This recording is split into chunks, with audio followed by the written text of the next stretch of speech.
बिस्मिल्लाहिर्रहमानिर्रहीम। अस्सलामुअलैकुम। उर्दू पॉइंट ही programme news room में खुशामदीद। आपका मेज़बान रुखशान मीर आपकी खिदमत में हाजिर है। नाजरीन, ना करते 26 सितंबर 2017 को पाकिस्तान के साबिक और नाअहल वज़ीर आज़म नवाज शरीफ साहब नैब अदालत में पेश हुए। नैब अदालत में पेशी के बाद नवाज शरीफ साहब ने एक प्रेस कॉन्फ्रेंस भी की और प्रेस कॉन्फ्रेंस में कहा कि उन्हें डर है कि मुल्क किसी हादसे का शिकार ना हो जाए। ये एक गैर मामूली बयान था, जिसके बाद हमने पाकिस्तान मुस्लिम लीग नवाज़ के रहनुमाओं से गुफ्तगू की। कल अपने प्रोग्राम में जान मोहम्मद अचकज़ई से हमने गुफ्तगू की और पूछा कि आखिर ये कैसा बयान है। नवाज शरीफ साहब का इस बात से क्या मतलब है कि मुल्क में कोई गैर यकीनी सूरत हाल पैदा ना हो जाए, मुल्क के हालात ख़राब ना हो जाए, मुल्क में कोई मसला ना आ जाए। आज इस मौजू पर बात करेंगे, तफसीली बात करेंगे। और हमारे साथ उर्दू पॉइंट के स्टूडियोज़ में मौजूद हैं पाकिस्तान तहरीक इंसाफ के सीनियर रहनुमा, पाकिस्तान तहरीक इंसाफ पंजाब लॉयर्स एसोसिएशन के प्रेसिडेंट और एडवाइजरी काउंसिल के सीनियर मेंबर ऐसे हमीद साहब हमारे साथ स्टूडियोज़ में मौजूद हैं। बहुत शुक्रिया शेख साहब, आपने अपना कीमती वक्त दिया। बहुत शुक्रिया जी मीर साहब। सबसे पहले तो हमें बताइए, हमारे नाजरीन को, नवाज शरीफ साहब नाना करते कल पेश हुए नैब अदालत में और फिर पेशी के बाद उन्होंने ऐसा बयान दिया।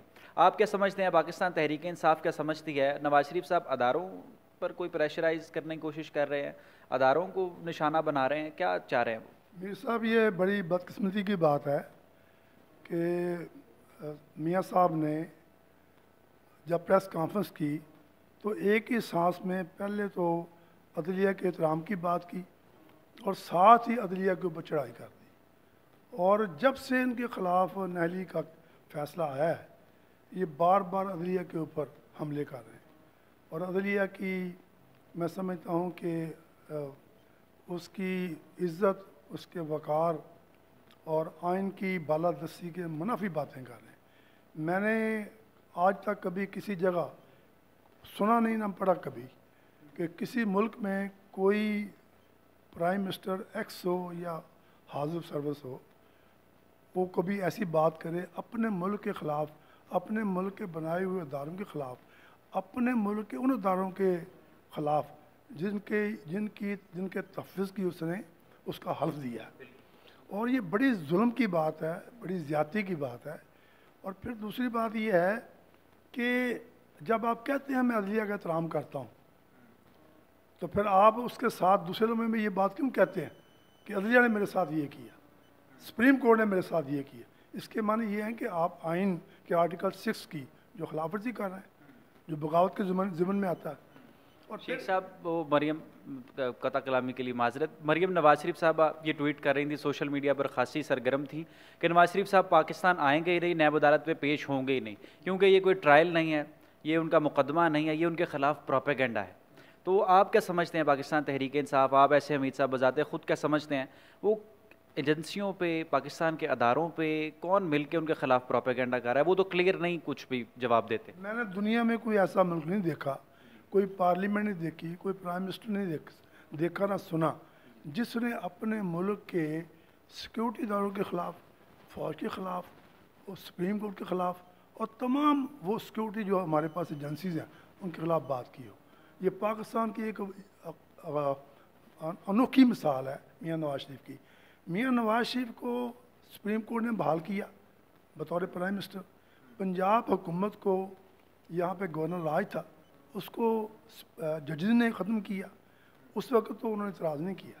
और अब जब हकीकत के ऊपर बात आई है, वो भी पनामा लीक्स में, वो कहते हैं पनामा लीक से क्या निकला, अकामा निकला।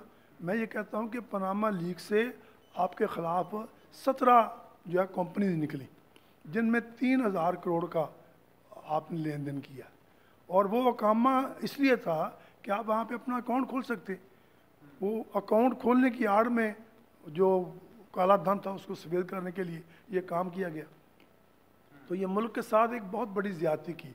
जब एक केस आपके ऊपर बन चुका है, सुप्रीम कोर्ट खुदा न खासा उनकी कोई लागत है आपके साथ, कोई उनकी दुश्मनी है, क्यों आपने उसको तनकीद बनाया हुआ? फिर फ़ौज को किस लिए तनकीद का निशाना बनाया हुआ?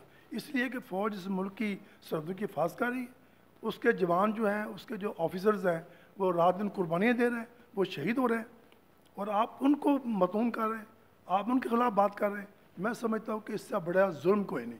और जो ये कर रहे हैं, इन्होंने तो ऐसे बना लिया है जैसे अल्ताफ़ सैन जिसको उसकी अपनी पार्टी ने डिसओन कर दिया, उसकी मजम्मत कर दी, उससे कता तल्लुक कर लिया। ये पाकिस्तान को नेशनल एम क्यों बनाना चाहते हैं अल्ताफ हुसैन की? ये तो बड़े जुल्म की बात है। मुस्लिम लीग नवाज नेशनल एम ये तो बड़ी संगीन आपने बात कर दी है। बड़ा नहीं, ये तो बड़ी जुल्म की बात है ना, इसलिए कि आपके खिलाफ एक केस शुरू हुआ है। अभी उस केस का मंतकी एंड क्या होता है, लॉजिकल एंड क्या होता है, किसी को नहीं पता। हो सकता है कल आप बरी हो जाए।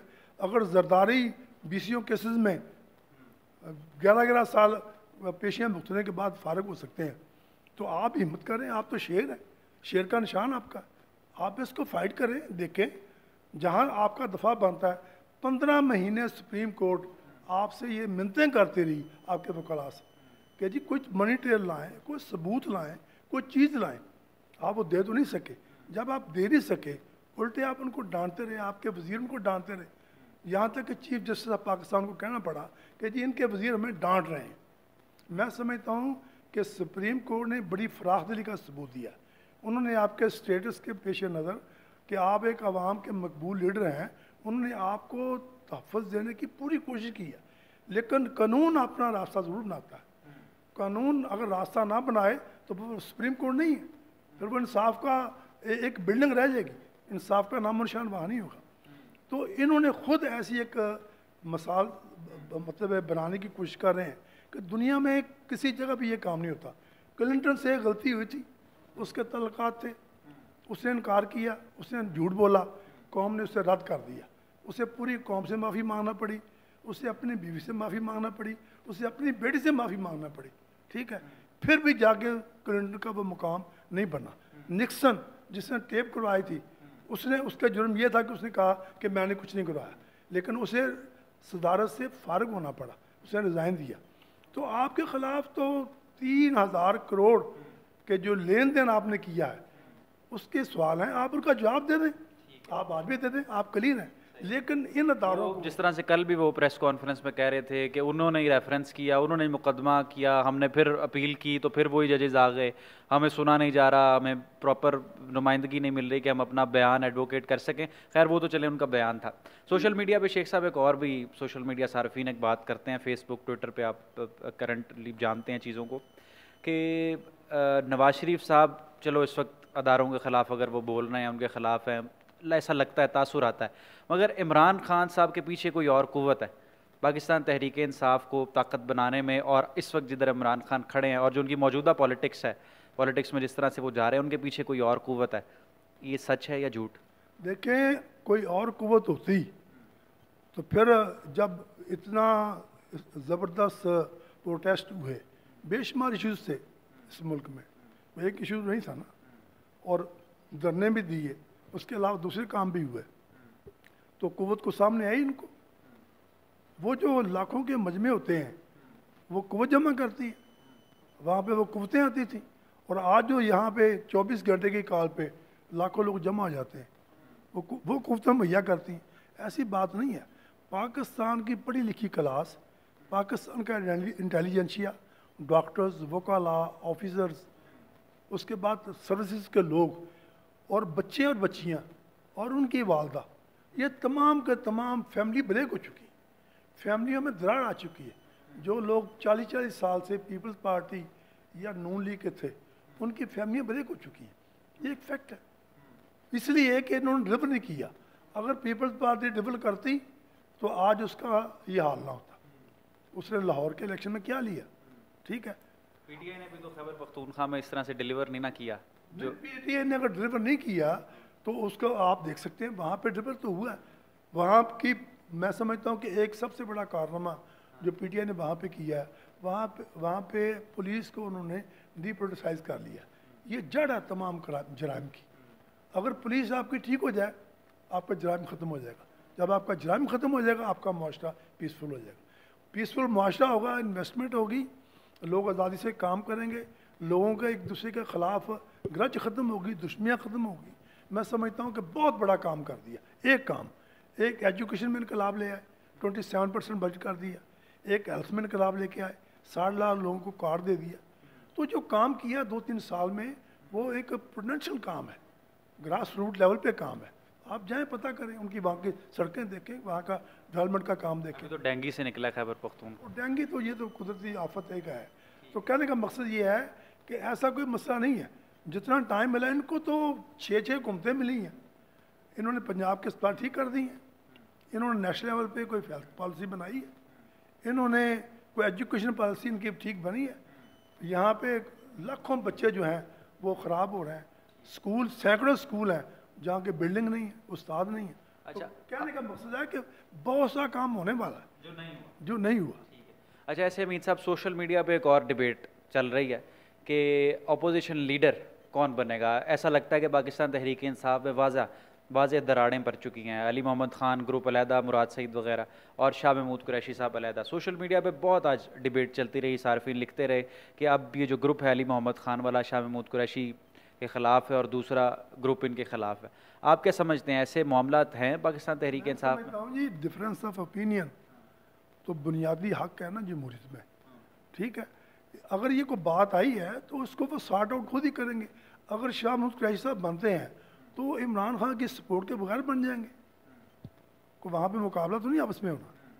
अगर बनेंगे तो उनके आशीर्वाद से बनेंगे ना। ज़्यादा सपोर्ट किसके साथ है पार्टी के अंदर? नहीं, अभी तो बात शुरू हुई है ना, अभी सपोर्ट आने वाले या ना आने वाले का मसला कोई नहीं। जो भी होगा फैसला वो पार्टी करेगी। अगर शाह महमूद कुरैशी को इमरान खान सपोर्ट करना चाहेंगे और उनका नाम होगा उनके जहन में और उन्होंने मशावत की होगी तो वही बनेंगे। और अगर वो किसी और को बनाना चाहेंगे तो उनको कौन रोक सकता है? तो मैं समझता हूँ ये ऐसा कोई डिबेट नहीं है, ये कोई पार्टी ग्रुप बंदी नहीं है। ज़रूरत ही कोई नहीं, लीडर ऑफ द अपोजिशन बनना है ना, और तो बात कोई नहीं है। तो इसमें जो बेहतर समझेंगे मुल्क के लिए, कौम के लिए, और ख़ास तौर पे आज के मौजूदा हालात के लिए कि आज किसकी ज़रूरत है, जिसको बेहतर समझेंगे बना लेंगे। मैं समझता हूँ कि कोई दरार नहीं है, किसी किस्म की ग्रुप बंदी नहीं है। बहुत शुक्रिया जी। नाजरीन, आज आपने देखा हमारा खुसूसी प्रोग्राम। हमारे साथ उर्दू पॉइंट न्यूज़ रूम के स्टूडियोज़ में मौजूद थे ऐसे हमीद साहब, NA 96 से जिनका ताल्लुक़ है पाकिस्तान तहरीक इंसाफ के सीनियर रहनुमा। बहुत शुक्रिया once again, thank you so much. देखते रहिए urdupoint.com। urdupoint.com पर जो अपडेट्स आती हैं वेबसाइट पर, फेसबुक पर, उनसे जुड़े रहिए। रुखशान मीर को दीजिए इजाज़त। अल्लाह हाफ़िज़।